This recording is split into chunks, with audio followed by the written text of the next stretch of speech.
So this course is it's a little bit different in conception from some of the things I've done in the past. So I just want to start by kind of giving you an idea of what I have in mind. The course is on Aristotle's categories, but it's not only, and I think I would say it's not even principally about the book called The Categories. We'll be doing some reading from the book called The Categories. But if you've looked down the list of topics for the classes, you'll have seen that we'll be doing some readings from other works of Aristotle. So the idea is to get a sense of what Aristotle means by a category. We'll be doing that. We'll actually be making a start with that in Plato. But we'll be looking at what Aristotle means by a category. We'll basically be doing that by looking at the book called The Categories. But then we're going to be thinking about applications that Aristotle makes of that idea in his philosophy. So the book called The Categories, there are disputes about this, but I think of it as a work of logic. But obviously Aristotle doesn't leave the idea of the categories behind when he goes into his natural philosophy and when he goes into his metaphysics. And so there's some really interesting transformations that happen there that really give him a lot of the success that he has in his philosophical work. So the first half of the course, the first few weeks, we'll be looking at the book called The Categories, Aristotle's Categories. But then after that, we'll be looking at how he applies the concepts that we find in there in other works. And I really think of the course as having a theological culmination. So what I want to do is to get a sense of how the concepts behind the categories help Aristotle to move into natural being, and then from natural being to divine being. So we'll be talking about nature, we'll be talking about the soul, and ultimately in the last class, we'll be talking about God. And that'll actually, that theme will also appear tonight. In a certain respect, in the Meno, Plato foreshadows all of this. It's a really, as some of you know, it's a really powerful work. Okay, so what am I not doing in the course? I'm not laying all of the groundwork that would be necessary to actually successfully do Aristotle's natural philosophy. There's a lot of preparation for that in the logical works of Aristotle. But what I'm hoping to do is to give you a sense of where Aristotle's going with all this, so that when you go back and read some of these things, you kind of have a sense of what the significance of it is. For example, in Aristotle's work, before you really do physics, before you do natural philosophy, he's got 2 or 3 whole books ordered to what science is, what a scientific demonstration is like, those sorts of things. And he expects you to kind of be aware of that kind of stuff before you go into natural philosophy. I'm not going to be doing that stuff in this course, but again, my thought is, if you went back and looked at those things, you kind of have a sense of how the categories, what sorts of things Aristotle ultimately has in view by introducing the categories. And that way you can anticipate some of these things. So some of the things that ideally one would do to prepare for some of the concepts we'll be talking about, we won't cover in this course, but again, if you went back and looked at those things later, you'd have a sense of some of the things that Aristotle's going to get out of that. As I said before, one thing that just really fascinates me about the categories is how,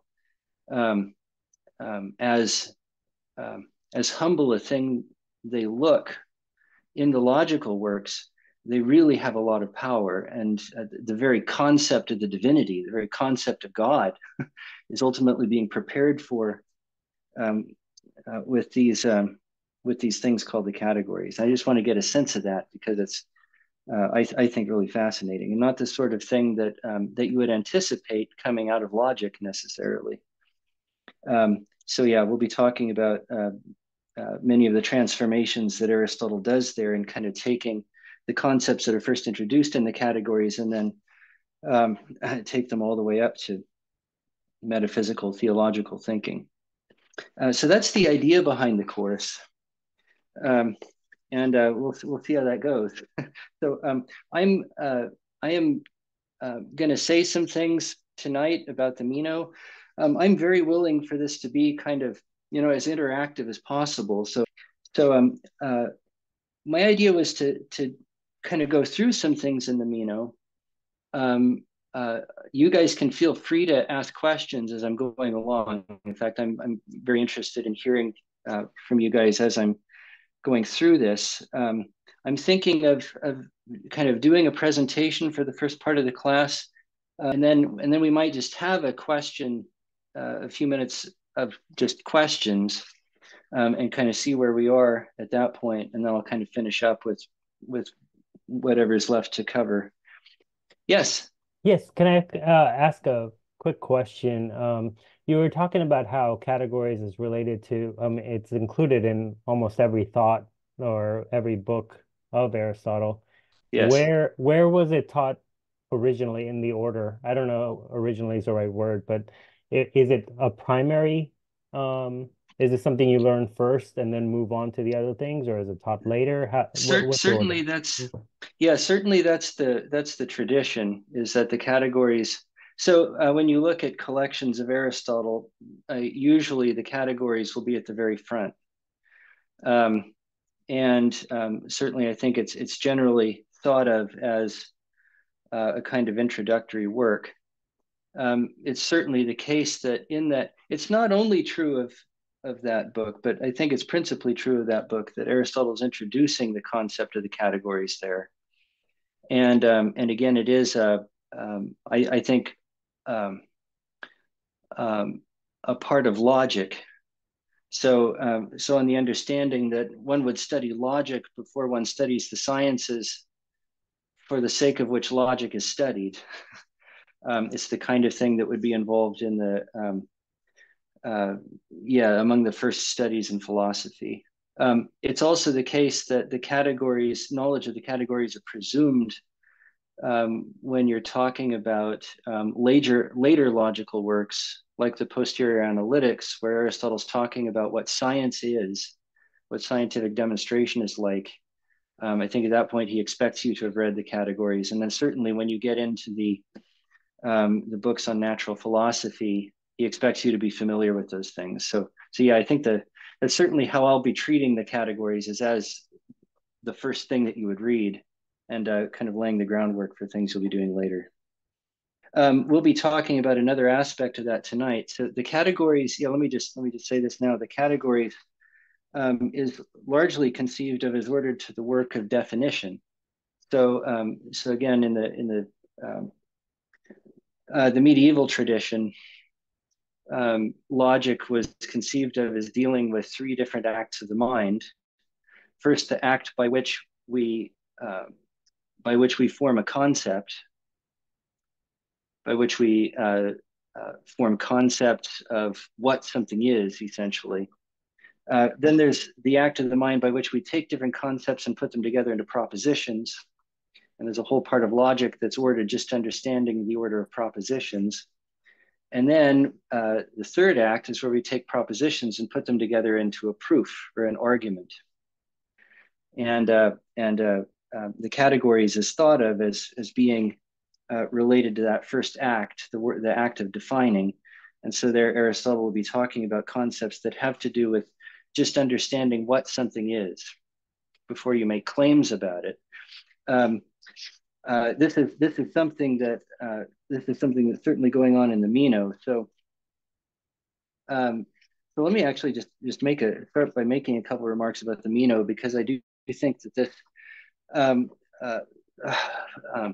Plato here is laying a groundwork that Aristotle will be building on when he writes the categories. And and that regards the work of definition. So again, I might say, let me give some examples. So I might say, before I can make any claims about triangles, I need to know what a triangle is. I say before I can make claims about before I make claims about natural bodies, I need to know what a natural body is. And that concept will be say, the subject of a proposition about which I'll go on to make claims. um, but that concept is the first thing I have. It's the first thing that I'm going to grasp. And there are various concepts that Aristotle will bring forward by means of which one would express what something is. Yeah. So let me actually just point this out in the Meno right away. And again, for some of you, you'll have encountered this already, maybe. By the way, one thing I'm always open to people having more experience than I do in certain quarters. So it's another exciting thing for me about being involved in this is hearing from you guys your ideas about what's going on here. Right at the opening of the Meno, you have, and I do think this is an example of the kind of thing that I was just talking about. Right at the beginning of the Meno, you have this character named Meno coming to Socrates, right? And he's got this question: can virtue be taught? And right away, that's a proposition, right? That's a statement. Virtue can be taught. That is, being teachable is something that applies to virtue. So Meno is asking a question of Socrates about the truth or falsity of a proposition. Very essentially, is this a true claim to make that virtue can be taught? And Socrates reacts by saying, well, what is virtue? Actually, he doesn't begin exactly like that. He begins with a reflection on the relationship between Thessaly and Athens, which is interesting. But he says, kind of early on there, if you've got the Meno in front of you, I know that in the postings on the website, I'd recommended the Grube translation, which is published by Hackett in a little kind of thin white volume. I'm reading the same translation, but it's in this complete works of Plato volume. So I'm not going to have the page numbers, but what you ought to see, for those of you looking at Plato for the first time, what you ought to see if you're looking down through the Meno there is generally, not always, but generally in the column or in the margin to the left or right of the page. Sometimes it's just built into the text, but often it's in the left or right margin. You'll see numbers and letters. And those are standard page numbers from a standard edition of the Greek writings of Plato. And we can use those to refer to text. So that's what I'll kind of standardly do to refer to text. I'll point out those numbers and letters. Right at so the dialogue begins at 70, page 70A. You see that? Just a little way in at 71B, Socrates says this to Meno. Says, I myself, Meno, am as poor as my fellow citizens in this matter, and I blame myself for my complete ignorance about virtue. If I do not know what something is, how could I know what qualities it possesses? Those two concepts right there, what is it and of what sort is it? What is it or of what quality is it?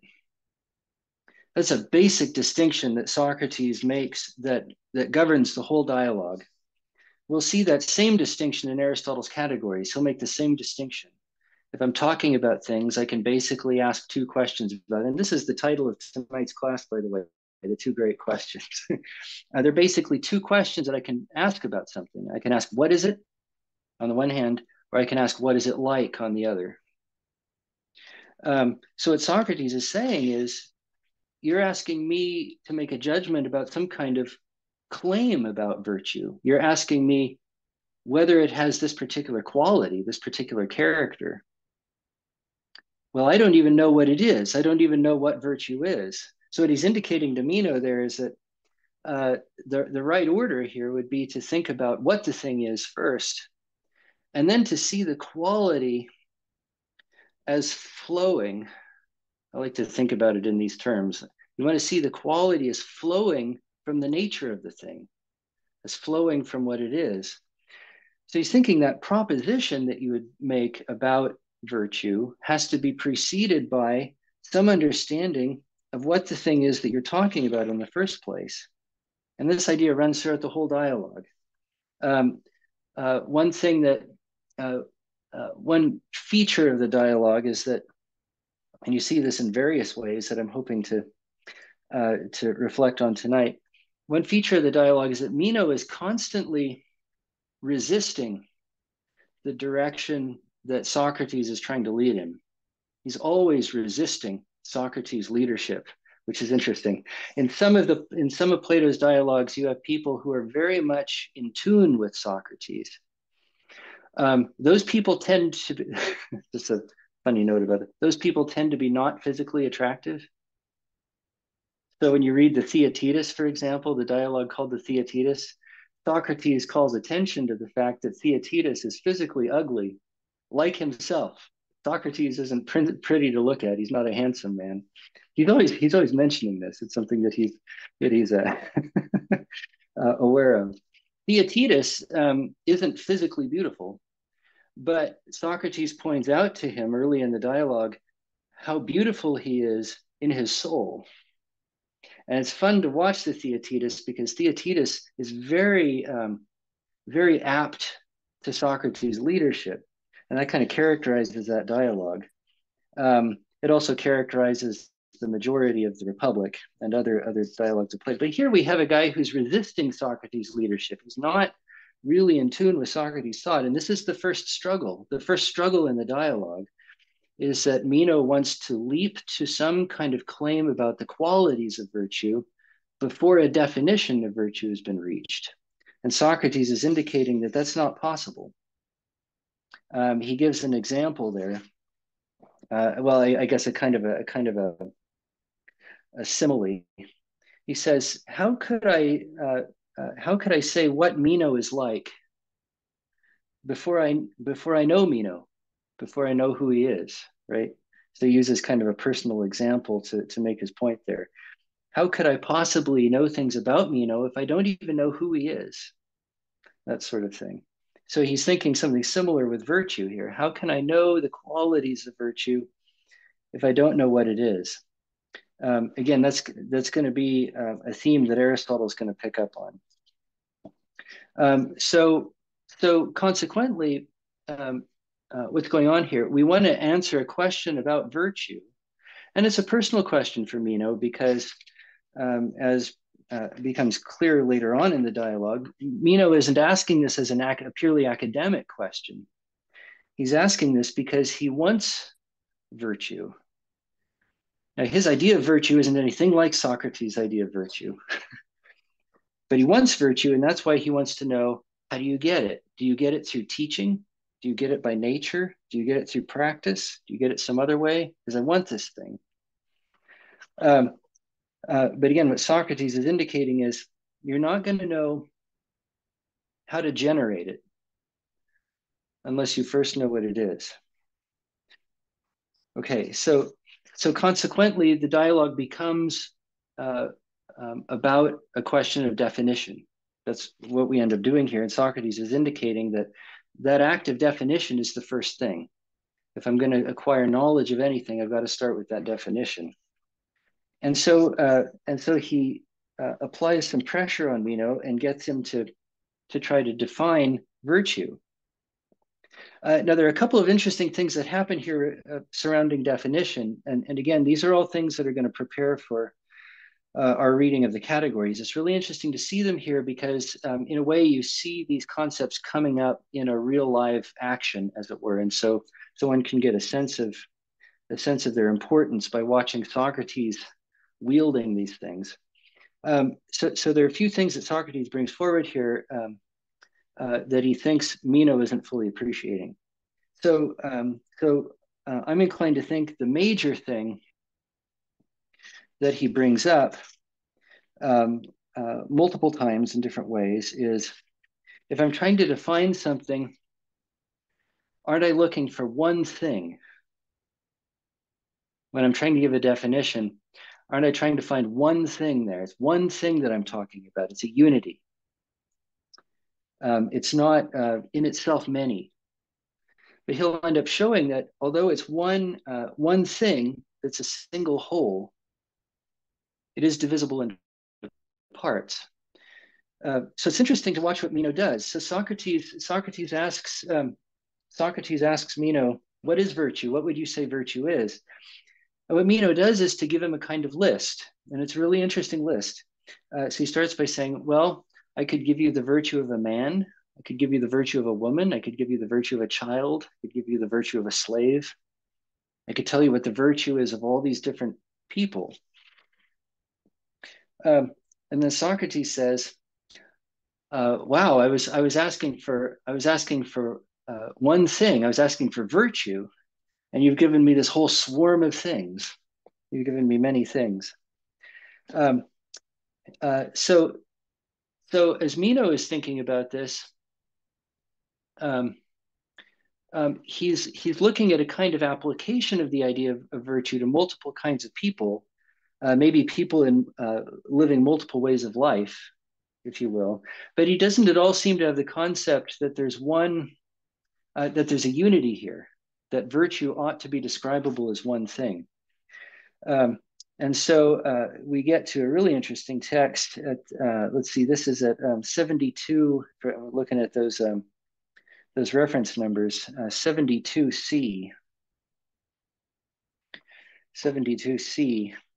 Socrates says here, if I went on to say, tell me, what is this very thing, Meno, in which they are all the same and do not differ from one another?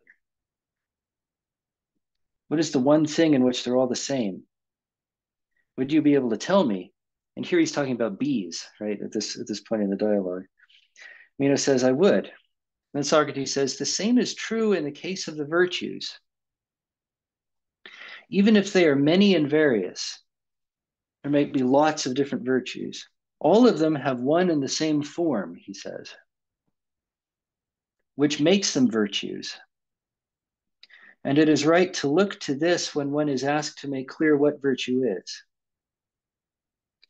Now that the word there that's translated as form, interestingly, is the Greek word eidos. We'll be talking about that quite a bit in this course. Eidos is frequently translated as species. In the categories, Aristotle's categories, eidos will generally be translated as species. Species is a Latin word related to the verb speculo. So it's the word species. We don't think this way generally when we're doing logic, but the word species is related to eyesight. So if I'm thinking in Latin or Greek, species is going to indicate to me the visibility of something, the visibility or the look of the thing. What does it look like? How does it appeal to the sense of sight? When Aristotle uses that word, he'll have the analogy to eyesight constantly in mind. But both Plato and Aristotle, when they use that word, I'm convinced, when they use that word, they're referring to the intelligibility of the thing. What makes it accessible to the mind? And there's an analogy there to eyesight. So I might say there's an aspect of bodies that make them accessible to my eyesight, that make them visible to me, that make them able to be received by my sense of sight. Similarly, with the things that exist, they have features that make them intelligible, that make them accessible to my mind, that make them accessible to my understanding. So Socrates is doing a really nifty thing here. He's saying, okay, um, in telling me what virtue is, what you've done, Meno, is to point at lots of them and say it's here, it's there, it's over there. See, there are all these things. Those are all virtues. Can't you see them there? But then what Socrates is asking him is, well, what is it that makes all of those one thing? And that's kind of counterintuitive because at first when you look at those things, you say they're not one, they're many. They're not one thing. And then Socrates is thinking, why do we give them one name? Why do we give them one name? Why do we call them all virtue? Is that just by accident? Or is it because there is a real unity there? And so in this passage, again, just to read it again there at 72c, he says, the same is true in the case of the virtues. Even if they are many and various, all of them have one in the same form, one in the same eidos, one in the same species, which makes them virtues. And then he says, and I look at the analogy to eyesight here, and it is right to look to this, to look away at that, when one is asked to make clear what virtue is. And he says, or do you not understand what I mean? Socrates is actually saying something quite profound here. And Meno kind of stutters over it. Well, I'm not sure I see what you mean, Socrates. And so Socrates gives them examples to help them see better what he's got in mind. So this is something that's right at the heart of what Socrates is trying to get across to Meno here, namely that when I'm trying to define something,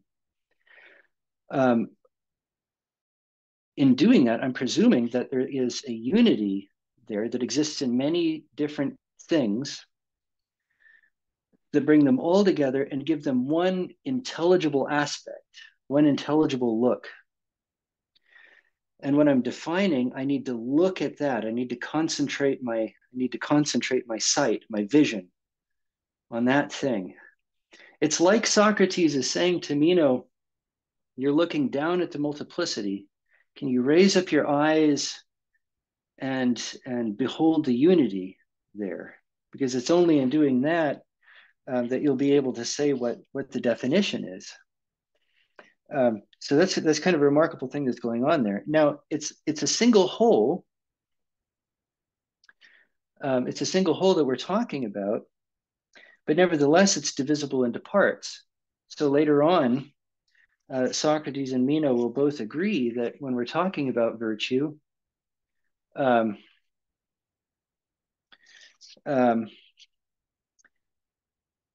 can talk about virtue in common, but then I can also talk about things like justice. So at let's see, we're looking now at say 73D, reference number 73D there. Socrates says this. He says, that is indeed what I'm seeking. But Meno, is virtue the same in the case of a child or slave, namely for them to be able to rule over a master? And do you think that he who rules is still a slave? I do not think so at all, Socrates, Meno says. And Socrates says that it's not likely. Consider this further point. You say that virtue is to be able to rule. Shall we not add to this justly and not unjustly? And Meno says, I think so, Socrates, for justice is virtue. So Meno just identifies justice with virtue. And then Socrates asks him, is it virtue, Meno, or a virtue? So that's another interesting move that Socrates is making here. That's kind of crucial for this business. So if I say that there's one thing that I call virtue, one species there, one form, it doesn't mean that I have only one thing that's not divisible into parts. In fact, it seems to be the kind of thing that's divisible into parts. So what happens to Meno? He's trying to figure this out, and he says, okay, I think I sort of start to see what you mean, Socrates, when you say there's one thing I'm looking for here. But then what does he do? He goes and he just identifies that one thing with one of the parts, with one virtue. So instead of right away thinking, well, I've got virtue, but courage is a virtue, justice is a virtue, maybe magnificence is a virtue, things like that. There are lots of things that are called virtue. He takes one of those, maybe the one that most strikes him, namely justice, and identifies that with the whole. So the next thing Socrates got to do is he's got to say, okay, in spite of the fact that we're talking about a whole, don't we also have to say that there are many parts to this whole? It is in some sense divisible, and we need to appreciate that, lest we, in trying to define the thing, define only one of its parts, thinking that we're defining the whole. So these are kind of two big moves that Socrates is making here with Meno. First, to get him to see that there is a unity here, but then to get him to see that although there's a unity, that doesn't mean that we don't also have a multiplicity, and we have to see how those two things are going to be related to each other. So I see a hand raised here. Yes. You're talking back on, was it 72D? You're talking about form, and you're relating it to species. I had a different understanding. Isn't it better rendered genus than species? Because, for instance, I think of virtue as a genus, and then the cardinal virtues as species of the genus called virtue. Yeah, that's So that's a good question. So I wonder. I guess this is how I'm thinking about that. So again, the word that Socrates is using there is eidos, as opposed to genos. The way I'm inclined to think about it is that what Socrates is initially suggesting to Meno is that we have to have, what would you say? We have to see that there's one thing here that we're trying to define. That's the first thing we need to see. But then there might be different unities that you could identify here. So I have species on the one hand, genus on the other. Aristotle's examples in the categories there will be man and horse are species, and animal is a genus. I'm inclined to think that it's when we get to 73D, where Socrates is raising the question of how justice is related to virtue, that we're actually making that distinction between species and genus. So the first thing, so I guess what I'm wondering is whether the first thing that Socrates needs to get Meno to see is that we have a unity in the first place, and that that unity will correspond to the definition. I'm inclined to think that's the thing that he would call species, because the species is what you're defining. But then he'll want to show that there's a distinction between a species and a genus, because if I identify species, they might all be gathered into a unity that supersedes them, like man and horse are superseded by animal. And then I formally get the concept of genus there. That's how I'm thinking about it. So it seems to me both Aristotle and Plato will use the word genos to refer to the genus, formally speaking, and eidos to refer to the species. But I guess what I wonder is whether what's going on in the Meno is that Socrates is getting Meno to think in terms of species first, and then showing him a distinction between species and genus. If that makes some sense. At the very least, I'm inclined to think that it's when we get to that, it's when we get to 73D that he's making that distinction most formally. Anyway, that's my take on that. There might be a lot more to say about that, but that's my take on that. And that's actually a really helpful question, because it seems to me that is something that Socrates is doing kind of formally here, that Aristotle will also do. That is to say that whenever we're dealing with the definition, we want to distinguish between species and genus, the species will correspond to the nature of the thing that I'm defining. So if I'm defining horse, for example, horse will be the thing that I'm defining, horse. If I'm defining something at the lowest level of universality, I'll be talking about a species. But then the genus, there will be a genus of that thing, say animal, which will be a part of the definition. So I think it's true that Socrates, by the time he gets to 73D, is thinking about virtue as a genus. But I wonder whether he's introducing the concept of definition first to the concept of species. I guess that's the kind of thing that I'm thinking there. I have a quick. But I'm sure there's a lot to say about that. Yes. I was expecting genus, species, or something like that that Socrates was asking for. But then when he went to define color, or sorry, shape, and he said, let us say that shape is that which alone of existing things always follows color. That seems like a bizarre definition, Yeah. nothing like genus, species, right? And he says, I should be satisfied if you define virtue in this way. So how do we know that's what he's looking for as a genus, species, as opposed to something like this?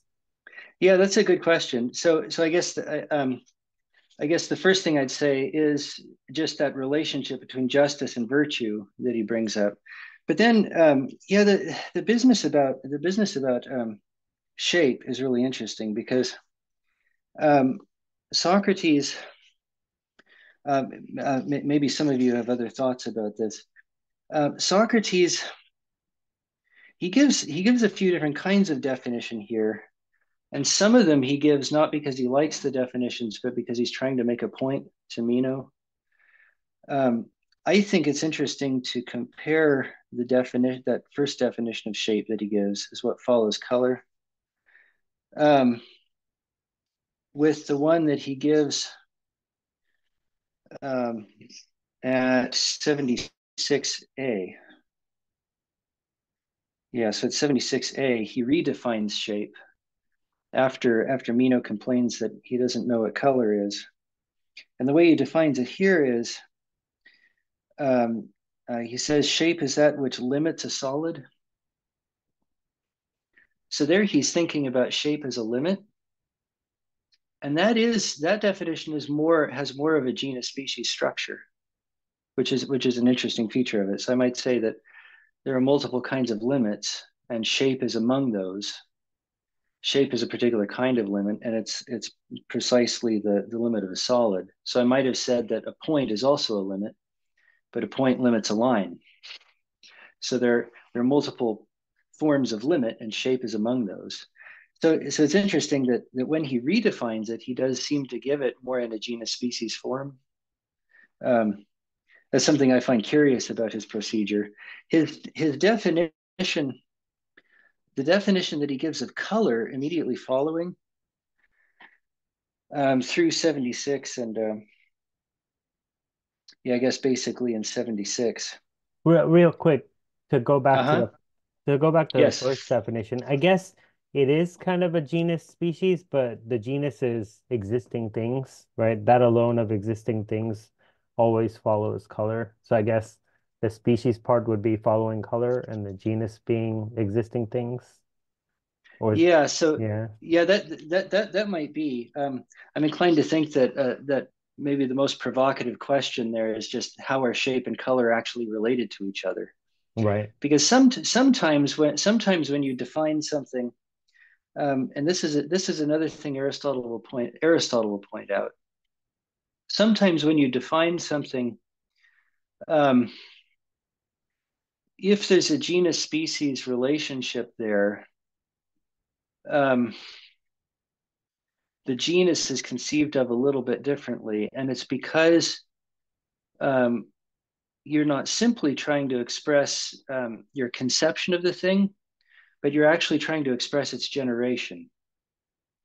So Aristotle will point out that some definitions are actually trying to express the cause of a thing that brings it into being in the first place.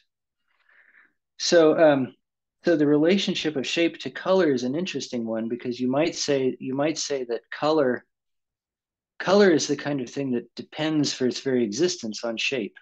What is color? It's a feature of surfaces. When we witness color, we're always experiencing the surface of the thing. We don't see the depth of a thing directly.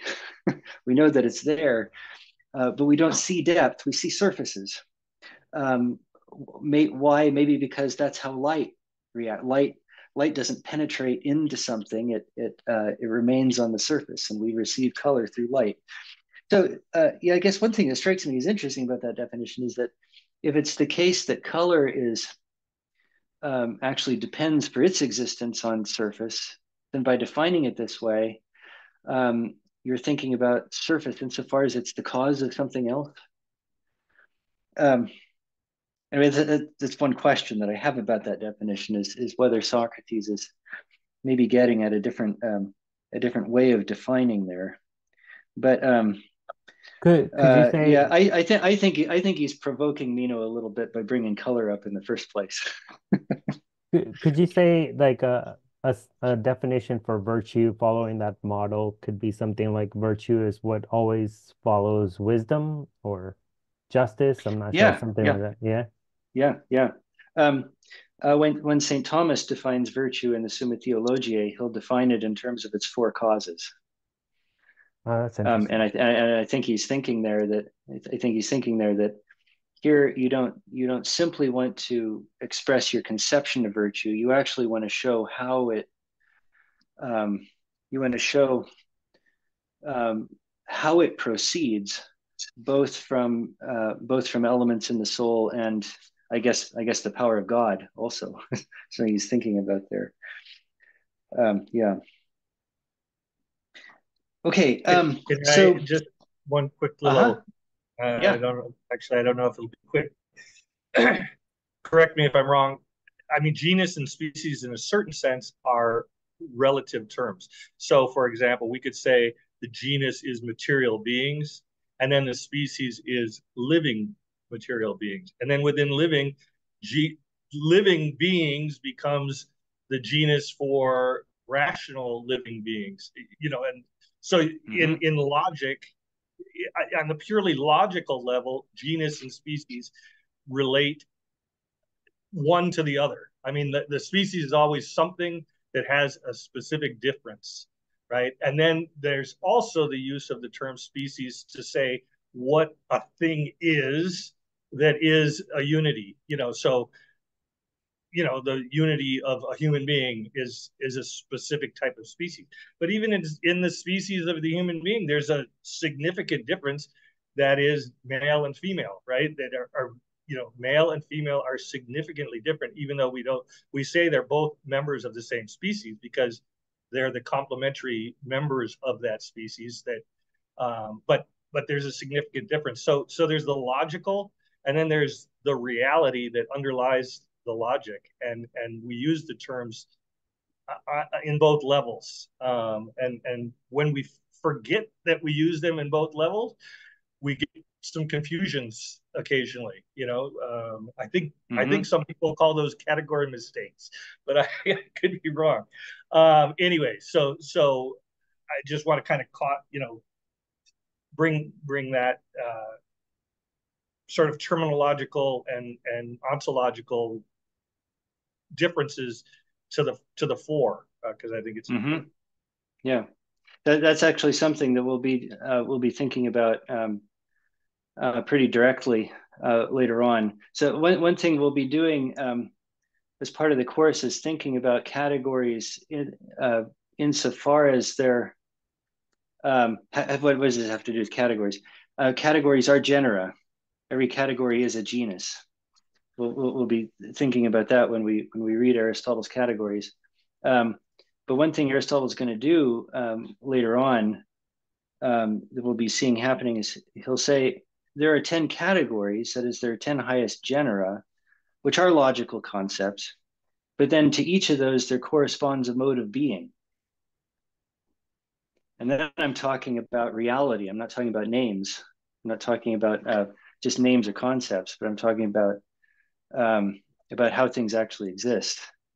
That's another thing that we'll be talking about Well, as we and you move along. mentioned that that the term that he used um, for species or I forget what the translation was because you substitute species, but eidos is Yeah, also the word that is translated as idea, and so yeah, yeah, the idea is yeah. knowing the species of the thing, right? To know a thing is to know its species in the thing itself, but you know it in the mind. But anyway, Yeah, and um, that's the cool thing about the words that Aristotle is using is that they have a susceptibility to all these different orders, and he'll use them in all of them. So yeah, that word species is very powerful. All right. So okay, so what have we looked? We've looked at the idea that there's a unity here, but I guess a unity that involves a multiplicity because we're talking about a whole that's divisible into parts. And then alongside of that, we've been thinking about the genus species relationship. So if I say that virtue has a unity, that doesn't mean that it's not in some sense composed of parts. Actually, an interesting thing that Socrates brings up about that, by the way, is at 74D. 74D, he points out something that's kind of striking, even paradoxical there. He says, then if he pursued the argument as I did and said, we always arrive at the many, do not talk to me in that way, but since you call all these many by one name and say that no one of them is not a shape, even though they're opposites, tell me what this is, which applies as much to the round as to the straight, and which you call shape. So another interesting thing he's pointing out there is that the multiplicity that exists within the species of the genus, at their own level, they might actually be opposites to each other,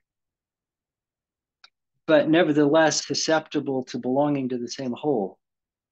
So that's another interesting thing that Socrates is bringing. I guess he's thinking that the straight is kind of the opposite of the curve there, but nevertheless they're the same in spite of the fact that they're opposites. They're the same with respect to shape.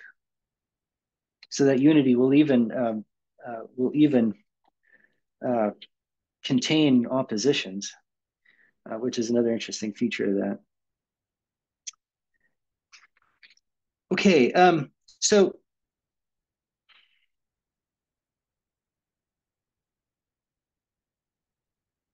yeah, so just to go back to where we started there, because this is one of the principal things I'm hoping that we can see this evening. Socrates is kind of starting with two questions, right, that he's distinguishing formally from Meno. First, what is something, and then what is it like? What is it, and how is it? And then by drawing that distinction, he's also introducing an order of inquiry. So he's saying it's important, it might be important to investigate that quality to be able to say how the thing is. And actually, I think I think Socrates is actually thinking here that it's really crucial to answer that question. What is virtue like? Is it teachable? That's actually eventually for Socrates a matter of life and death. So he's not saying that question is unimportant. He's just saying it's not primary. It's not the first question. We need to think about what the thing is before we can talk about how it is. I want to think a bit about the character of Meno here because this is a dialogue. Larissa, I'm thinking maybe another 10 minutes or so, and then stop for a brief break. Does that make sense? Okay. Um, because we're looking at a dialogue here, there's so many things that that the Meno is able to introduce us to that I think are just involves heart and soul in Aristotle's project. The fact that this is a dialogue means that we see people's actions, we see their actions, we see their reactions, And the dialogue is as much about those actions and reactions as it is about the ideas. So I want to think about some of the tricks that Meno plays here. So again, Meno says, I can tell you what virtue is, Socrates. And we're at 71E here, where Meno first states what virtue is. He says, it's not hard to tell you, Socrates, what virtue is. If you want the virtue of a man, right? If you want the virtue of a man, it is easy to say that a man's virtue consists of being able to manage public affairs, and in so doing to benefit his friends and harm his enemies. And then the virtue of a woman is to manage the home, preserve its possessions, and obey her husband. How is Meno initially thinking about virtue there? He's thinking about it as the ability to control other people. That's really remarkable.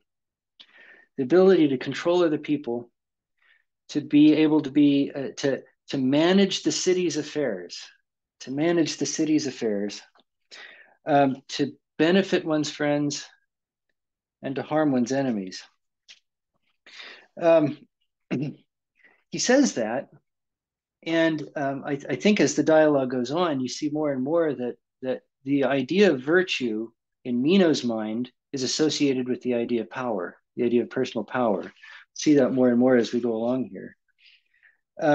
But he says something really interesting at the end of that speech, kind of right at, the end of that paragraph. So this is kind of right at the beginning of 72 there.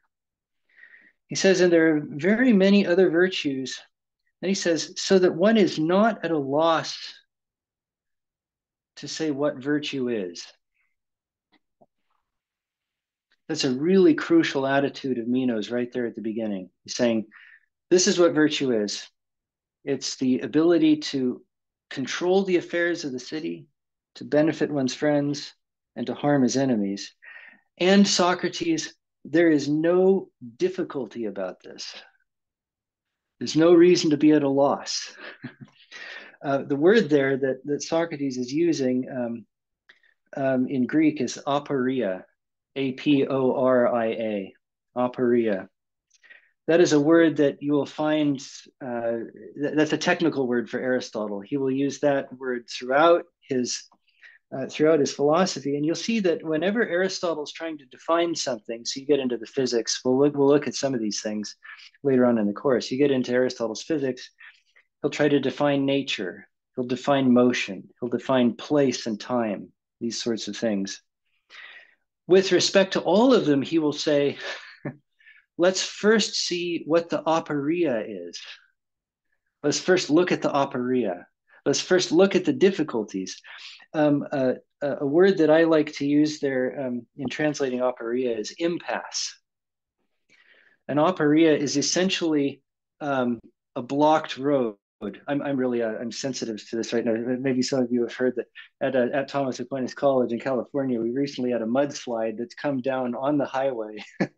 And so for many of us, what was a 7-minute commute is now a 75-minute commute. You have to go all the way around the mountains and access the college on the other side. I got up to that mudslide, and for me, that's a huge impasse. That's what we're talking about with aporia. It's the lack of having a way forward. So what Meno is saying here is, I can define virtue for you, Socrates, and there is no impasse here. I am not at a loss. For Socrates, I think that's almost the basis of, that almost becomes the basis of the whole discussion proceeding. So eventually we get up to this really interesting passage. I'm going to point this out now, and maybe right after this we could take our break. So I'm looking at 80 now, 80a. Socrates has had Meno make a couple of attempts at defining virtue at this point, and he's got virtue. He's got Meno all the way back at the beginning now, and saying, okay, we've pretty much just failed to define virtue, so let's start over. Meno, what do you say virtue is? He's basically asking him to start over because what he's done so far hasn't worked. And Meno says this at 80a there. Socrates, before I even met you, I used to hear that you were always in a state of perplexity. That's aporia that we're talking about there. And that you bring others to the same state. And now I think you are bewitching and beguiling me, simply putting me under a spell, so that I am quite perplexed. I am perplexed, right? Indeed, if a joke is in order, you seem in appearance and in every other way to be like the broad torpedo fish. For it too makes anyone who comes close and touches it feel numb.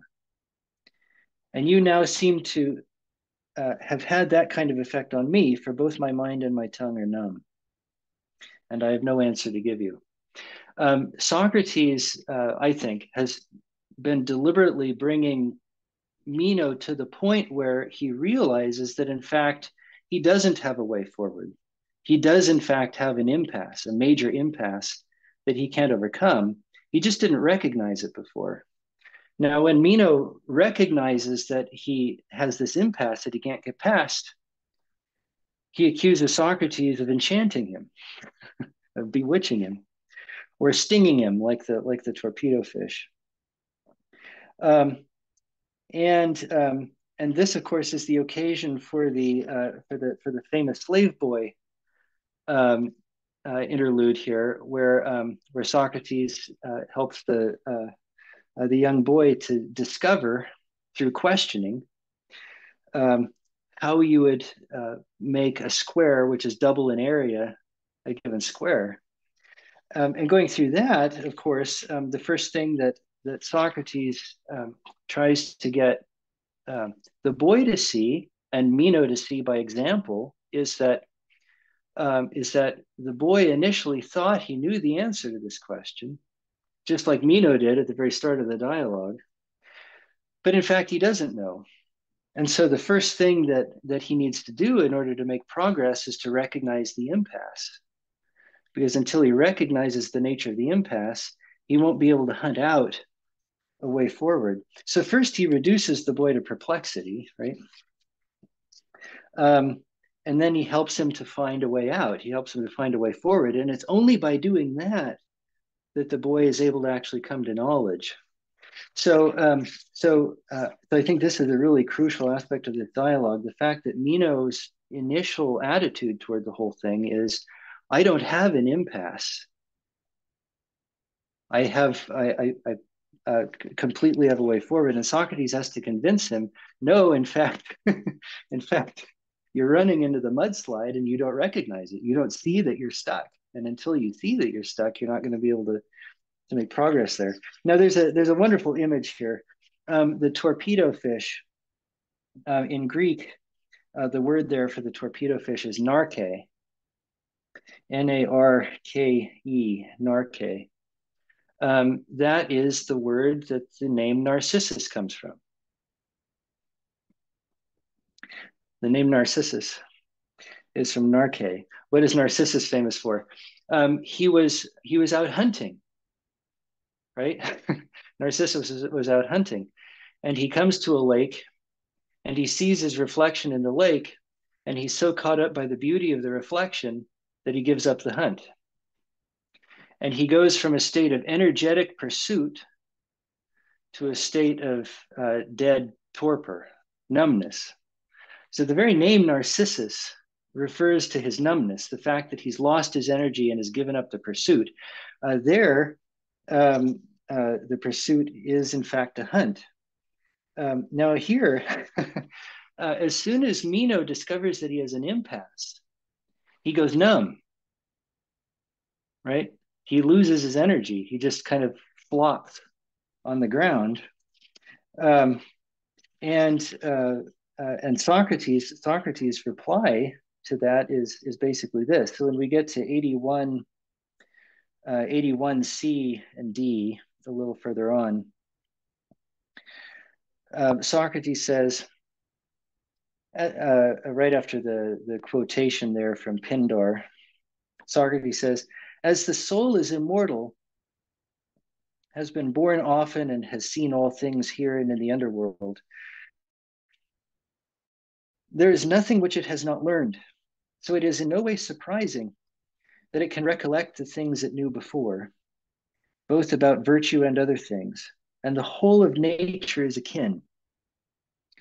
And the soul has learned everything. Nothing prevents a man, after recalling one thing only, a process men call learning, discovering everything else for himself. And he says, if he is brave and does not tire of the search, for searching and learning are as a whole recollection. We must therefore not believe that debater's argument, for it would make us idle and faint-hearted men like to hear it, whereas my argument makes them energetic and keen on the search. Notice how Socrates is using hunting language there. Keenness for the search.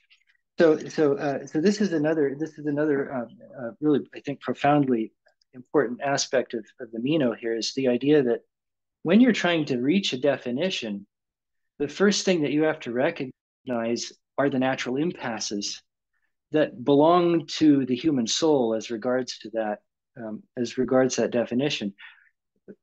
If you refuse to acknowledge that there is an impasse, you'll never find a way forward. Socrates tries to show Meno by example how to recognize the impasse and then how to move forward. But what he's mostly emphasizing here is that when you see that there's an impasse, if you take that as an occasion to go numb and to stop the search, then you're never going to get to the knowledge that you're striving for here. And so he emphasizes the fact that that definition making is like a hunt. And I think that Socrates is very deliberately using the Narcissus story in order to get Meno to see something. And here it becomes important again that Meno is good looking, right? He's a good looking young man. To get Meno to see that this hunt is not about sort of looking at himself and self-congratulation, but recognizing the lack that exists in his soul, encountering that lack, encountering the difficulty attendant upon that lack, and then finding a way forward, hunting out a way forward. And that involves energetic and that involves energy and keenness. So that's an aspect of. Now I want to build a little bit on more on that after the break. But kind of say where we left off there. I think I'm inclined to think that that this is one of the things that Aristotle will very determinately derive from Plato, is the idea that the work of definition, the work of trying to understand the nature of something, always begins with impasses. And so so when you're reading Aristotle, you'll see that idea regularly brought forward. In the Metaphysics, it has kind of a special place, kind of consideration of the nature of impasses there. And that seems to be one of the things that Socrates is emphasizing to Meno here. If you don't have an impasse, then you're missing something. There's something that needs to happen there. Yeah, so let's take a little bit now just to ask questions and see where we are. I guess both with respect to the idea of, I guess, the unity and the multiplicity of things that we're defining, but then also the relationship of aporia to definition, and even I think the idea of aporia is characterizing a character here, a living man, Meno. It's another thing that maybe we're emphasizing a little bit. Yes, are there questions that people want to ask before we move forward about anything we've covered so far? Yes, you were gonna say something about the definition of color that All right. Yeah, I think I cut you off there, but yeah, I am interested in. Yeah. Yeah, it's an interesting definition. Yeah, I guess is this at 76D? Socrates defines color as an effluvium from shapes which fit the sight and is perceived. I think I'm inclined to think that that on Socrates' part, that's a bit of a. I mean, Socrates is never doing only one thing when he does something. He's always doing 5 different things at the same time. He's really, really remarkable. But I'm inclined to think that partly that definition is a parody. It's the kind of thing that Meno is used to hearing. It's the kind of thing Meno is used to hearing. I don't know whether you'd say from Gorgias or from the people that he associates with. So as you go on there, Socrates says there at 76d, from this comprehend what I state, as Pindar said, for color is an effluvium from shapes which fits the sight and is perceived. And Meno says, that seems to me to be an excellent answer, Socrates. And Socrates says, perhaps it was given in the manner to which you were accustomed. I think he's saying that's why you like it. That's the kind of thing that you're accustomed to hear. At the same time, I think that you can deduce from this answer what sound is and smell and many such things. And then Socrates says it's a theatrical answer, so it pleases you. The word there is actually tragike, the word for tragedy. It's a tragic answer. It belongs to the stage. It's the kind of answer that someone who's putting on a show would give, something like somebody who's acting. And Meno has been taught by rhetoricians, and the kind of answer that he's been trained to give is the theatrical kind. You stun your audience with your answers. That's kind of interesting because I'm inclined to think Socrates would say, if anybody is numbing people's minds in the nature of their speeches, it's you, Meno, who's numbing people, because you're not really leading them to think about the natures of things. It's more like you're giving a display and drawing people into the display, that kind of thing. Anyway, he calls it a theatrical answer. And then Socrates says, it is not better, son of Alexidemos, but I am convinced that the other is. Namely, a shape is that which limits a solid. Socrates is saying, I think that's the better definition. Do you think that definition of color is similar to a material cause? Like it describes a material cause? Except that, yes, that might be, except that I think the two features of the definition that are interesting is that, first of all, we don't know what the word effluvium means. It's striking that Meno will use such words without asking, what does that word mean? It's an awkward technical word that he doesn't seem to have an appetite to inquire into. So in that respect, I wonder whether it's kind of vacuous. And then the other thing I think is that Socrates is playing a trick on Meno here. When Socrates tried to define shape as what accompanies color, is that what he calls it? Or is it the other way around? Yeah, what follows color. What follows color? And then he asks what color is, and now he doesn't really ask what effluvium is. Yeah. Well, and more shape. So so Meno got upset at Socrates for defining shape in terms of color when he doesn't know what color is. But what does Socrates do here? He defines color in terms of shape. Color is an effluvium from shape, which fits the and Meno has no problem with that. So I wonder whether what Socrates is showing him is when you say Meno, I'm not going to accept your definition because you've put something in the definition that you haven't defined, namely color. I wonder whether Socrates is trying to express to him that's not really what bothers you about that definition. Because look, here I can give you that same kind of definition and you're perfectly okay with it. And it's just because it's a theatrical speech. So that Socrates is kind of showing Meno what the things are that he's really attuned to, so that he can make an adjustment there. I'm inclined to think something like this, because it seems to me he's just doing the opposite of what he'd done before. But first he was defining shape in terms of color. Meno didn't like that. Now he's defining color in terms of shape, and Meno's okay with it. Just kind of interesting. It may be even more ironic because it has to do with appearance. Right. Yeah. Say more what you're thinking because there. Gorgias trained him to appear to be right, isn't it? Right. Yeah. Giving many fine answers. Yeah, being able to answer any question put to you. Those sorts of things. Okay. Anything else that people want to cover before we move on? I've got a few more things about the dialogue that I was going to speak to tonight, but are there any other questions before we proceed? Okay.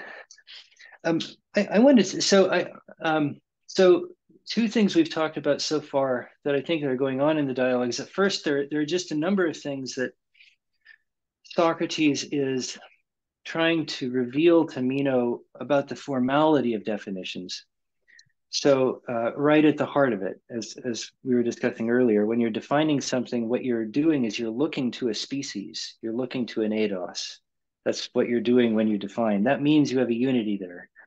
But that unity is going to involve multiplicity. So we need to see how we have a whole, how we have parts, how we have one, how we have many, those sorts of things. And then we need to see that that in doing that, we're laying the ground for the kind of question that Meno is interested in, namely, what are the qualities of virtue? But questions about qualities have to follow questions about substance. What is the thing before we talk about what its qualities are?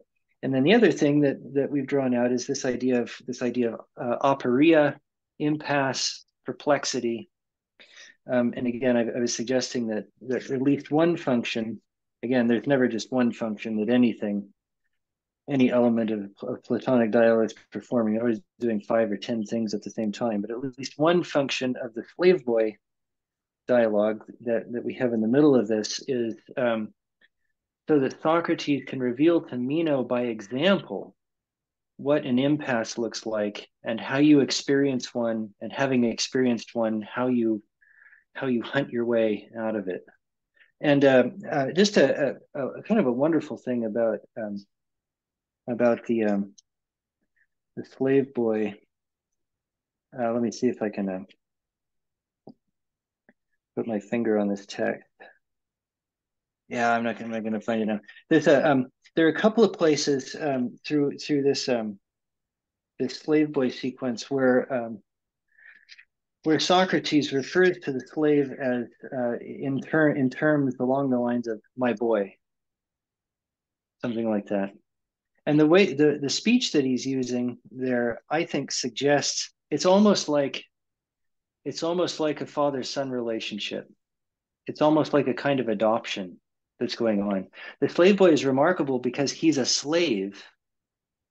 He's not a freeborn gentleman like Meno is. He's a slave socially, but he's following Socrates' lead in the experiencing of an impasse and in the experiencing of a method to arriving at knowledge.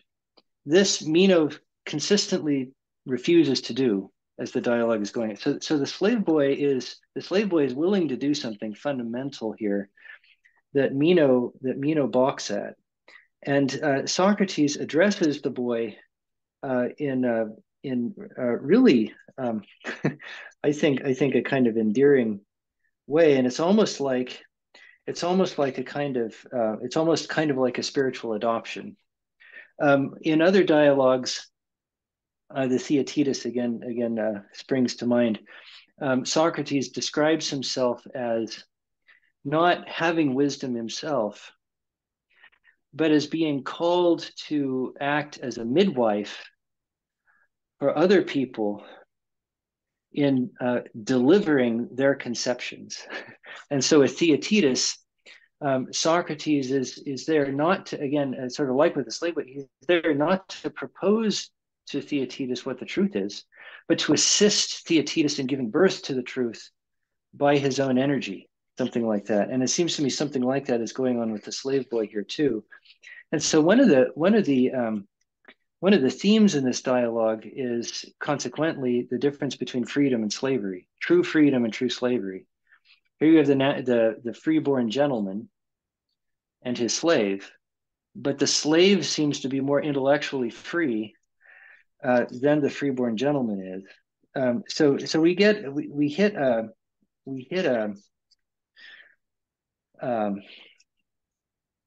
roadblock at this point, because Socrates has brought forward the slave boy in order to give Meno this example.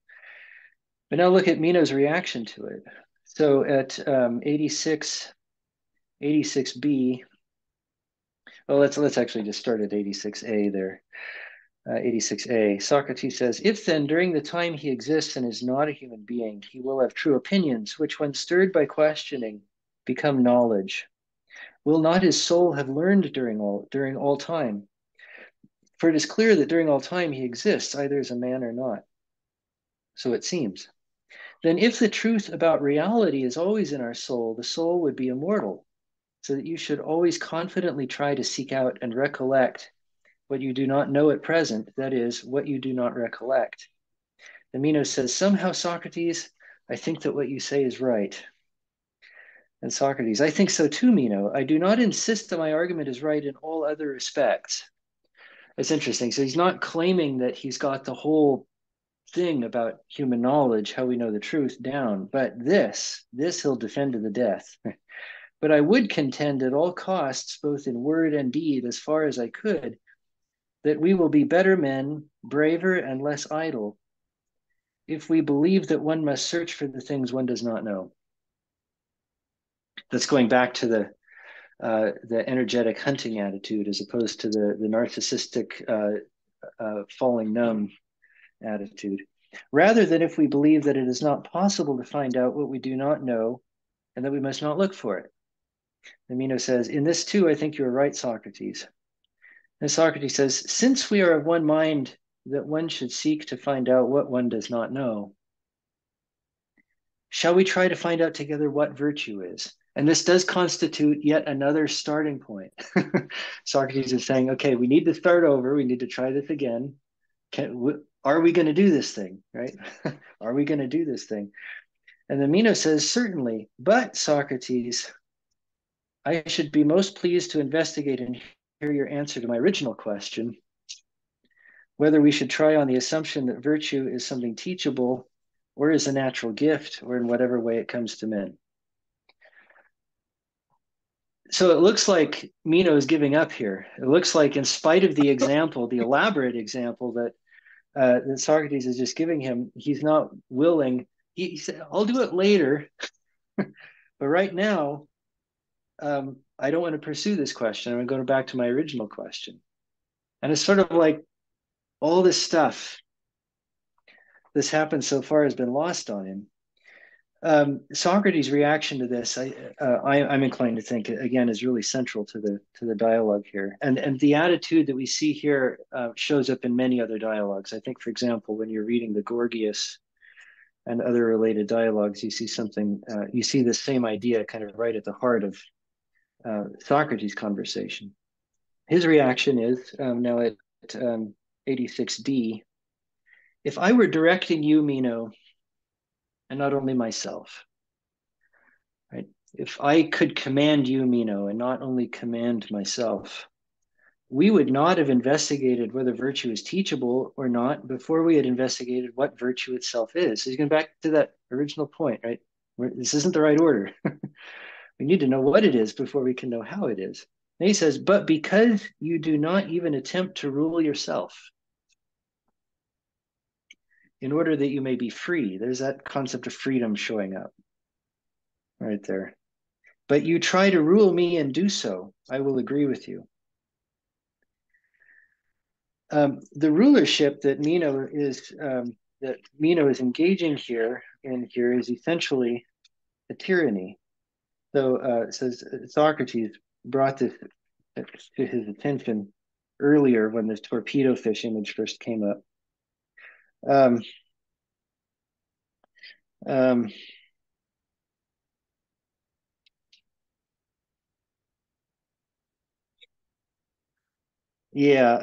at 80C. He says, I know why you drew this image of me. Meno says, why do you think I did it? So that I should draw an image of you in return. I know that all handsome men rejoice in images of themselves. That is to their advantage, etc. So you have this kind of narcissistic attitude, but here is turning to tyranny. So this isn't the act of a free man; it's the act of a man trying to control another man, trying to rule him by force. So what Socrates is pointing out to Meno here is you're commanding me in a way that amounts to force. This isn't the way free inquiry ought to work. Another question, another point that Socrates brought up earlier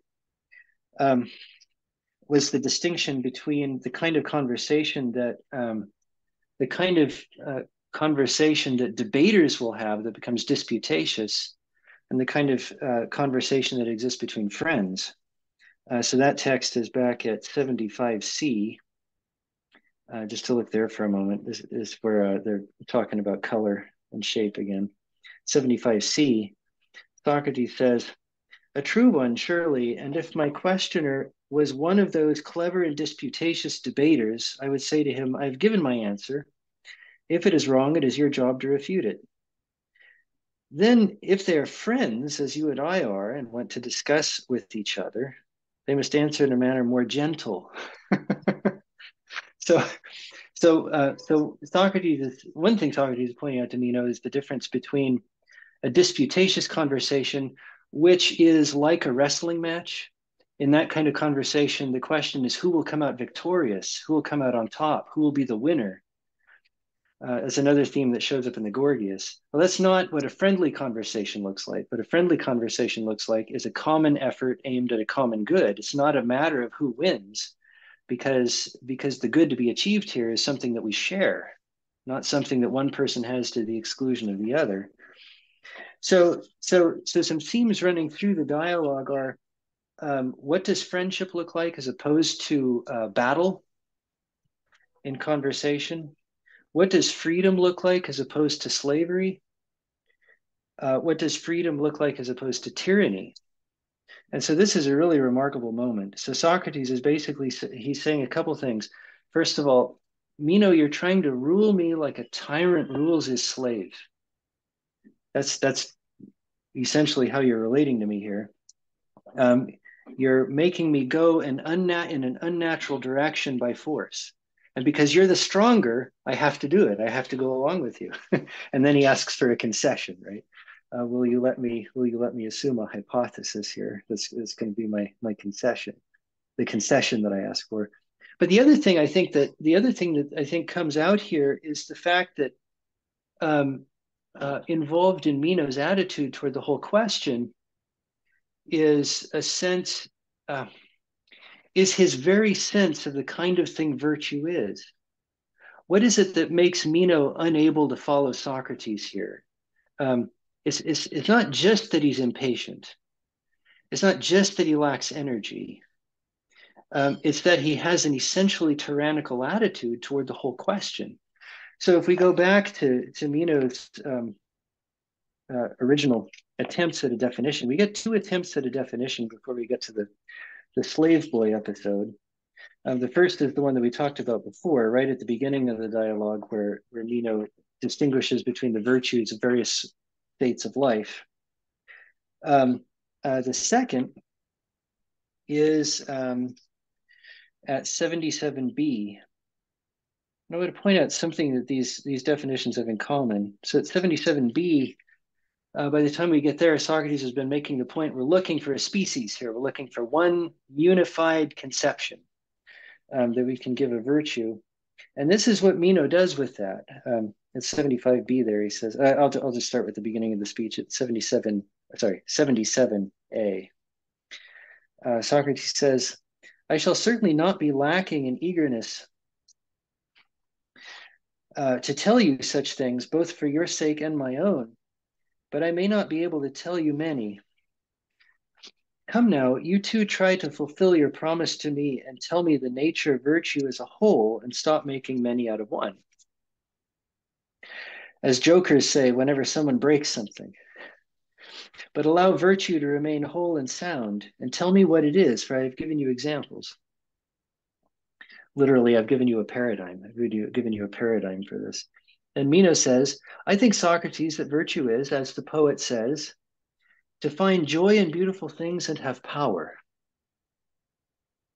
So I say that virtue is to desire beautiful things and have the power to acquire them. As we go on, Meno makes clear what the beautiful things are that he has in mind: health and wealth, honors, offices, gold and silver. And you get this this really pointed passage at 78b, where Socrates expresses what he thinks Meno's definition is reducing to. Right at 78d, he says, very well, according to Meno, the hereditary guest friend of the great king. The great king is the king of Persia, Xerxes, who tried to enslave all of Greece during the Persian War. So notice how he's associating Meno with the Persian king there. That is the man whose will was to enslave the entire free world, place it under one tyrannical government. Very well, according to Meno, the hereditary guest friend of the great king, virtue is the acquisition of gold and silver. So in both of Meno's initial attempts at defining virtue, he's basically defining it as power of acquisition. And that's a remarkable feature of his thought about this. What Socrates seems to be pointing out, by the time we get to that passage at after the slave boy episode, at 86d, what Socrates seems to be pointing out there is that if Meno, you're unable or unwilling to follow me in the according to the natural order that I'm trying to introduce you to here, it's because you already have a conception of virtue. You already have a sense of excellence on the basis of which you're acting. And that conception is that virtue is power. Virtue is the will and the ability to control the affairs of other people. And again, that was essentially his first expression of what virtue is: the managing the affairs of the city, managing other people's business. And what is Socrates saying? Before you can rule others, you have to be able to rule yourself. That's kind of marvelous. I very much suspect that what Socrates is suggesting there is that at the core of the idea of virtue, if we were to really see what virtue is, it would begin with self-command. It would begin with self-command. And what Meno is expressing is an unwillingness to engage in self-command, because what he really wants is the command of others. Another idea that's going to go along with that, I think, is this, and this is something that this is an idea that's right at the heart of things that Socrates is doing in the Republic, for example. So if you've read the Republic, I think this is right at the heart of that too. Socrates will say there and in other places, there are certain people who have the ability to command others, who have the ability to command others in a way that's really beneficial for everybody. But those people have achieved self-command. Those people have achieved self-command, and they've achieved it through the acquisition of wisdom. So as we go on here, this gets really interesting, because Socrates says, well, if I'm gonna talk about whether virtue is teachable without having defined it, I'm gonna have to make some assumptions about virtue before I can do that. And the assumption that he asks, can we make this assumption, is, can we assume that virtue is some form of knowledge? We assume that virtue is some sort of knowledge, and Meno agrees to that. So we can do that. And then Socrates says, well, if virtue is knowledge, then it's teachable, because knowledge is exactly the kind of thing that people teach, right? in thinking about um, um, virtue as knowledge, there, I guess he says it would follow that if virtue is knowledge, then right away we could say that virtue is teachable. But then the next thing we'd have to decide is, does that make sense to say that virtue is knowledge? And as we go through that part of dialogue, I think as Roshan pointed out earlier, Socrates eventually resolves that idea to the conception of wisdom. In Greek, phronesis, which means wisdom, maybe prudence, something like that. And he suggests there that what really makes virtue universally good, and not the kind of thing that can be used beneficially but might also be used harmfully. What makes it the sort of thing that's universally good is that it's governed by wisdom, by prudence. That sort of thing always seems to aim things towards the beneficial and away from the harmful. And so now we're actually thinking about virtue as wisdom. And that's kind of remarkable. So I wonder whether something that's going on here that Socrates is getting at is that if we really understood virtue, we would recognize that it resolves in some way, one way or another, to the conception of wisdom. When you resolve to the conception of wisdom, what are you resolving to? The other hypothesis that Socrates makes about virtue is that it's good. So we can characterize it as the good. The wisdom that he seems to have in mind here is the knowledge of what's good. And I'm inclined to think that for Socrates, that idea is right at the heart of the idea of self-command. The first fruit of my knowledge of the good is that I can control myself. Because if I understand the good, if I see clearly what the good is that I'm aiming at in my life, then I can subordinate my passions to that good, and my life becomes at one and the same moment excellent and free. Having acquired that character of soul, if you will, then I would have the capacity to rule others in a way that wouldn't strip them of their freedom. And that's the ideal that Socrates will describe in the Republic. The idea that the people who have learned the nature of the good and have achieved wisdom at that level, they actually have the capacity to rule other people in such a way as to set them free. To set them free of the shackles that limit their activity in this life, to set them free from the things that in fact enslave them, their desires, chiefly. So it's kind of neat to see Socrates implicitly bringing these sorts of questions in here. And again, I'm inclined to think that what he's trying to get Meno to see, to the degree that it's possible at this stage in Meno's development, is that that knowledge of the good, that characterization of the soul by wisdom, the ability to live in freedom, those are the things that are really crucial here. And along with that comes a new idea of power. So a question that Socrates seems to be putting to Meno here is, what are the things that really make us powerful? You want virtue because you think it'll make you powerful over your neighbor, something like that. Maybe Socrates is asking a question of this sort. What is it that really makes us powerful? What is it that really makes us powerful? Isn't it something else altogether? This ability to encounter the good in wisdom, something along those lines. I'm inclined to think that this bears very heavily on the end of the dialogue. So I want to spend just a moment on this. Right at the end of the dialogue, so we're looking at 100A here. He mentions the prophet Tiresias. Tiresias was a Theban prophet. He was blind. He didn't have his eyesight, but he saw the future.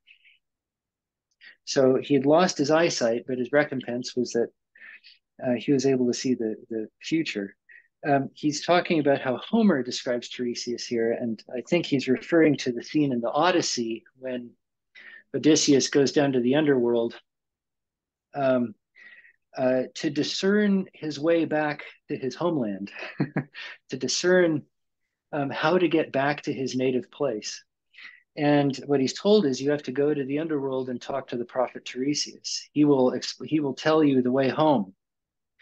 We're not talking about the physical discernment of the way back to Ithaca there, because in fact in the story, Circe is the one who tells Odysseus the route to take with his ships. We're talking about a mental or spiritual attitude. That's what Tiresias can show Odysseus there, is that the state of soul that he has to acquire before he can get back to his native place. Socrates is referring to that episode in the Odyssey about Tiresias, and the way he describes Tiresias, the way Homer does. He says, if there were one, he could be said to be among the living as Homer said Tiresias was among the dead, namely that he alone retained his wits while the others flitted about like shadows. How is Socrates applying this image here? He's saying, look at all of the people whom Athens, modern day Athens, would look to and say, those are the good men. Those were the virtuous men. Those are the excellent men. And he gives lots of examples here. Themistocles, Aristides, Pericles, these great Athenians who were famous in the Persian and Peloponnesian Wars, the heroes of Athens. He asks the question, if virtue is wisdom, if that's what it is, if virtue is knowledge of the good, if virtue is wisdom, then why haven't virtuous men passed on this knowledge to their children? In every case you look at, when the fathers are excellent, the sons seem to be worthless.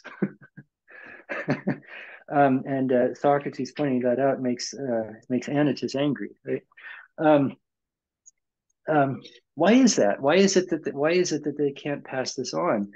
Socrates' suggestion seems to be that they have virtue in a way that they have virtue in a way that they have virtue in that way in which the shadows of the underworld had life, had intelligence, something like that.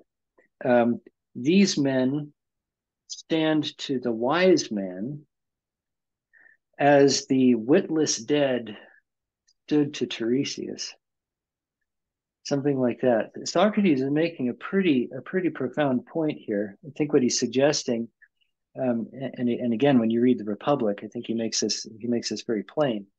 What he's suggesting is that it's one thing to have the habits of virtue through a kind of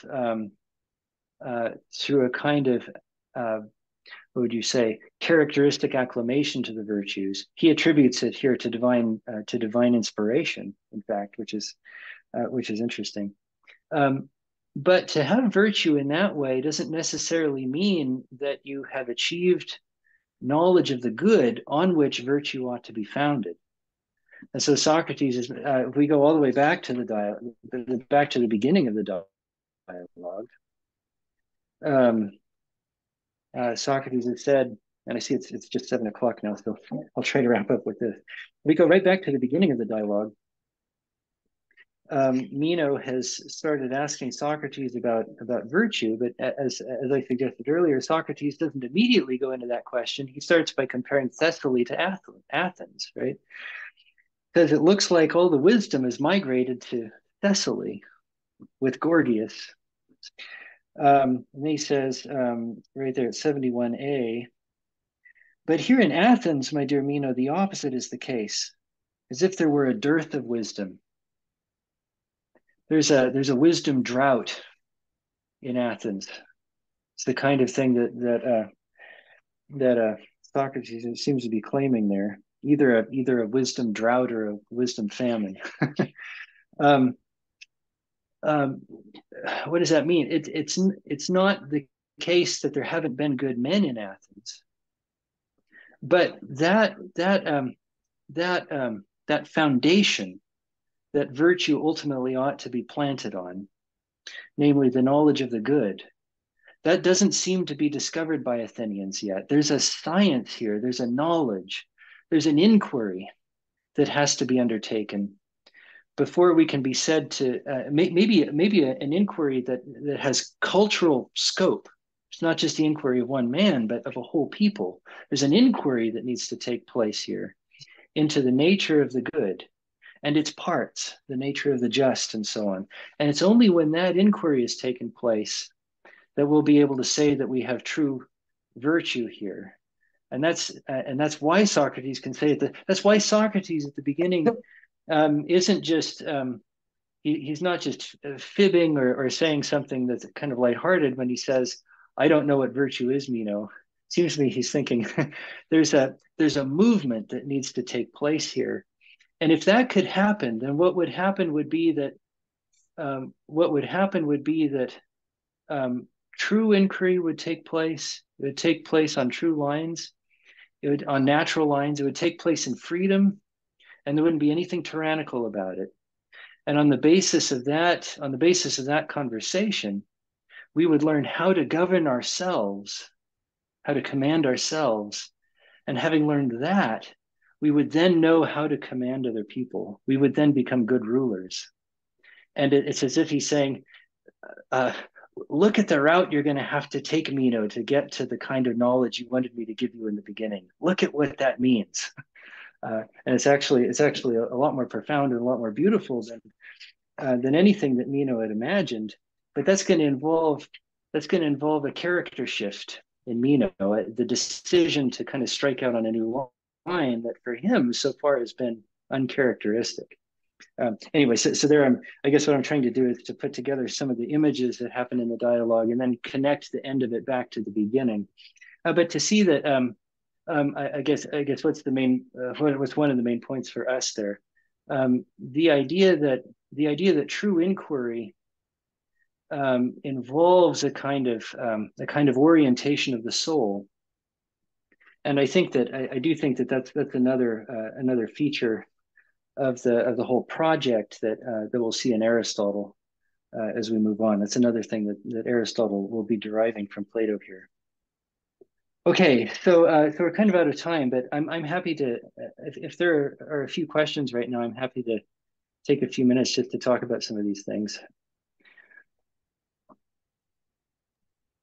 Where did you see where were you pointing to about the knowledge of the good? Because I missed that bit. So I think it's very it's implicit in the Meno, but just mostly implicit. So what I was thinking was where he when he gets started there. Sorry, I'm all over the place in my text now. Okay, so 86D was where Socrates makes the speech about you want to rule me, not rule yourself. And then he says, well, you make me this conception that I answer on the basis of a hypothesis. But then there are two hypotheses that he states there. The first is that virtue is knowledge, and the second is that virtue is good. So that's at 87C. At 87C, Socrates says, but if virtue is a kind of knowledge, it is clear that it could be taught. Of course, we have dealt with that question quickly, that if it is of one kind, it can be taught. If it is of a different kind, it cannot. We have indeed. The next point to consider seems to be whether virtue is knowledge or something else. That does seem to be the next point to consider. Then Socrates says, well, now, do we say that virtue is itself something good? And will this hypothesis stand firm for us? It's really interesting. that he calls that a hypothesis. I think he's calling it a hypothesis because he's thinking we don't really know the good yet. We don't know the nature of the good yet. We haven't done that inquiry. None of us have done that inquiry. Again, that's why I'm claiming there's a kind of a drought in Athens here. If we had done that inquiry, we would know the nature of the good, and then our assumption of it wouldn't be hypothetical. So when he mentions that there is a hypothesis, I think he's indicating very quietly, not nearly with the noise that he does in the Republic, but very quietly he's indicating that's actually the first knowledge here. That's the first conception. And when we see that the knowledge of the nature of the good is the first conception, then we see what we mean by wisdom. And then we'd be able to describe the foundation that virtue actually has on wisdom.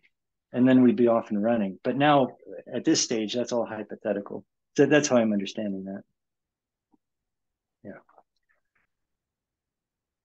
Okay. Anything else? Could you go back and maybe reiterate what you were talking about when it comes to the virtuous men being the shadows on the wall of the cave? I didn't quite understand what you meant by that. Yeah, so he's been asking why men like Themistocles and Aristides and Pericles couldn't communicate virtue to their children, and he's saying, well, it's got to be because for them virtue isn't knowledge. Maybe virtue is something more like a right opinion. But then if I ask why these men are good, it can't be because they have an account of their goodness. And so then he says, well, maybe it's by divine inspiration. Maybe it's by divine inspiration that they're good. And that's also an idea that Socrates uses in many dialogues. So he'll attribute divine inspiration to the poets. In the Ion, for example, he'll attribute divine inspiration to, who else was I thinking of? Maybe to some degree rhetoricians. If rhetoricians speak well but without art, something like that. So he says maybe it's by a kind of divine inspiration that these men are good, but it can't be because they have an account of their goodness. And I think what he's thinking is that the fact that they don't have an account, they can't give it an explanation. That's like the witlessness of the shades. And so if you were to, so what's he really pointing at there? Again, I keep referring to the Republic, but I think it's just because the Republic completes a lot of the thoughts that are being born in the Meno.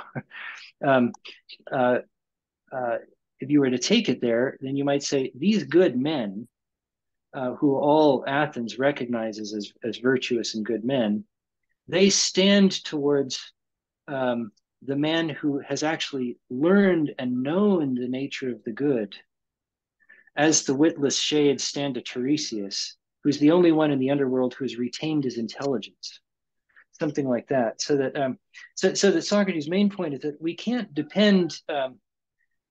depend just on custom here when it comes to virtue. We really need to learn the nature of the thing that we're talking about before we can stand on a firm foundation.